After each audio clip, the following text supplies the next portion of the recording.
Il y a une accélération actuellement de la situation sur le terrain au nord de la Syrie. Le régime syrien, aidé de la Russie, du Hezbollah et des Iraniens, est en train de progresser à vive allure. Ils prennent village après village et leur objectif final, leur objectif dans un premier temps, c'est la ville d'Alep. La ville d'Alep, s'ils arrivaient à prendre la ville d'Alep à l'opposition syrienne, ce serait une victoire très symbolique, alors qu'elle est divisée entre l'Est et l'Ouest, l'Est tenu par les rebelles et l'Ouest tenu par le régime depuis plus de 4 ans. La Turquie est intervenue militairement samedi, parce que la Turquie voit avec beaucoup d'inquiétude les Kurdes de Syrie progresser à leurs frontières. Les Kurdes de Syrie ont l'objectif, eux, de relier 3 cantons kurdes au nord de la Syrie et ils veulent les relier entre eux pour faire une sorte de territoire autonome kurde.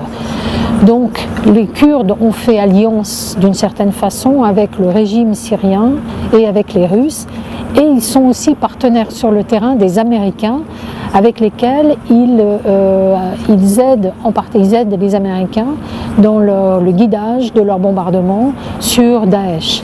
Donc les Kurdes syriens sont devenus un allié indispensable à la fois pour les Américains mais aussi pour les Russes et le régime avec lesquels ils combattent l'opposition syrienne, mais leur objectif est un territoire autonome à la frontière avec la Turquie. Et pour la Turquie, il n'est absolument pas question d'accepter un territoire kurde à leurs frontières, d'où les bombardements et l'entrée dans le conflit direct de la Turquie qui a commencé à bombarder des positions kurdes syriennes samedi. La rivalité entre la Russie et la Turquie date du XVIe siècle. Ça a commencé à cette période entre la Grande Russie et l'Empire ottoman.